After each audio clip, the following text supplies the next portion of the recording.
السلام علیکم ناظرین، چینل پر آپ کو خوش آمدید کہتے ہیں۔ آج سے 3500 سال پہلے کی بات ہے جب فرعون مصر نے موسیٰ علیہ السلام اور ان کی قوم کا پیچھا کیا کہ انہیں ختم کر دیں، اور اچانک ایسا مقام آیا کہ آگے صرف سمندر تھا اور پیچھے فرعون کا لشکر، بھاگنے کا کوئی راستہ نہ تھا۔ تب اللہ تعالیٰ نے حضرت موسیٰ علیہ السلام کو حکم دیا کہ اپنا عصا مبارک سمندر میں مارو۔ انہوں نے ایسا ہی کیا اور دیکھتے دیکھتے سمندر 2 حصوں میں بٹ گیا اور اتنا لمبا راستہ بن گیا کہ پوری بنی اسرائیل قوم اپنے مال و اسباب سمیت یہاں سے گزر گئی۔ مگر جب فرعون مصر نے، جو خود کو خدا کہتا تھا، اور اس کے لشکر نے گزرنے کی کوشش کی تو سمندر واپس آ کر مل گیا جیسے پہلے موجود تھا، اور سارا کا سارا لشکر فرعون سمیت غرق ہو گیا۔ اس طرح سے ڈوب کر مرنے کے بعد سمندر نے صرف فرعون کی لاش کو سمندر سے باہر پھینک دیا، جبکہ باقی لشکر کا کوئی نام و نشان نہیں ملا۔ یوں آہستہ آہستہ وقت گزرتا گیا۔ مصریوں میں سے کسی نے ساحل پر پڑی اس کی لاش کو پہچان کر موجود فرعون کے دربار میں بتایا۔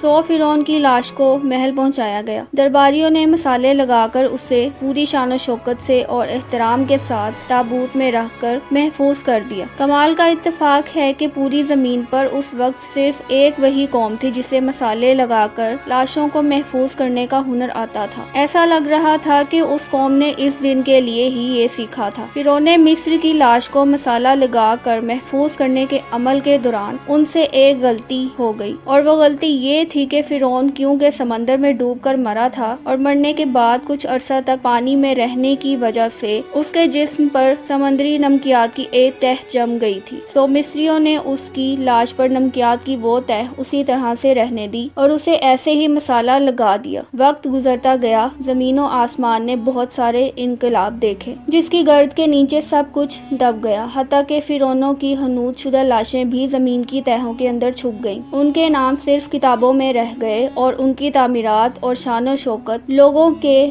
ذہنوں کے اندر ہی رہ گئے۔ اس کے علاوہ ان کا بنایا گیا سب کچھ ختم ہو گیا۔ اس واقعے کے 2000 سال کے بعد اس دنیا میں اللہ کے آخری نبی حضرت محمد صلی اللہ علیہ وآلہ وسلم تشریف لائے، اور ان پر نازل ہونے والی آخری کتاب کے اندر انسانوں کی عبرت کے لیے فرعونوں کے قصے بڑی تفصیل کے ساتھ بیان کیے گئے، اور اسی سلسلے میں فرعون کے جسم کو محفوظ کرنے کے بارے میں بھی ایک آیت نازل ہوئی، جس کے اندر اللہ تعالیٰ واضح طور پر فرماتے ہیں کہ ہم تیرے جسم کو آنے والے انسانوں کے لیے عبرت بنا کر محفوظ کر لیں گے۔ اس آیت مبارکہ کی سچائی پر تمام مسلمانوں کو یقین تو تھا، لیکن وہ یہ سمجھنے سے قاصر تھے کہ خدائی کا دعویٰ کرنے والے کی لاش بھلا کہاں محفوظ کی گئی ہوگی، اسے کیسے عبرت کا نشان بنایا گیا ہوگا، کون اس کی تصدیق کرے گا۔ یہ اتنا نازک معاملہ تھا کہ ذرا آپ خود سوچ کر دیکھیے کہ قرآن پاک کے اندر بیان کیے گئے اللہ کے تمام الفاظ میں سے اگر صرف ایک آیت مبارکہ بھی غلط ثابت ہو جاتی تو غیر مسلم کفار کے سامنے مسلمان کس منہ سے باقی آیات کا دفاع کرتے، مگر یہ اللہ کا کلام ہے جس کے اندر شک کی کوئی گنجائش نہیں، اس لیے ہر دور کے اندر اس نے اپنے آپ کو اور اپنے ایک ایک لفظ کو منوایا ہے۔ 1871 عیسوی میں مصر کے ایک شہر الگورنیا سے تعلق رکھنے والے ایک غریب اور معمولی چور احمد عبد الرسول کو فرعونوں کی حنوط شدہ لاشوں کی طرف جانے کا خفیہ ترین راستہ مل گیا۔ یہ بس اتنا چاہتا تھا کہ فرعونوں کی لاشوں کے ساتھ موجود قیمتی نواردات یعنی سونا، چاندی، ہیرا موتی وغیرہ کو چرا سکے۔ یہ دریائے نیل کے کنارے دبیسا کے مقام پر بیٹھا منصوبہ بنا رہا تھا کہ جب اسے خفیہ راستے کا پتہ چلا اور اس نے یہ جگہ کھودنی شروع کر دی۔ اسی دوران اسے مشکوک سمجھ کر کچھ لوگوں نے پکڑ لیا اور پولیس کے حوالے کر دیا۔ بعد میں وہ جس جگہ کو کھود رہا تھا وہاں سے ملنے والے راستے کی کھدائی کی گئی تو 1891 عیسوی کے اندر دوسری ممیوں کے ساتھ ساتھ غرق ہونے والے فرعون کی لاش بھی مل گئی۔ اس کے کفن پر سینے کے مقام پر اس کا نام لکھا تھا۔ ان ممیوں کو ماہرین اپنے ساتھ قاہرہ لے گئے، جہاں اس کا تفصیل سے جائزہ لیا گیا تو فرعون والی ممی پر جمی ہوئی نمکیات کی تہ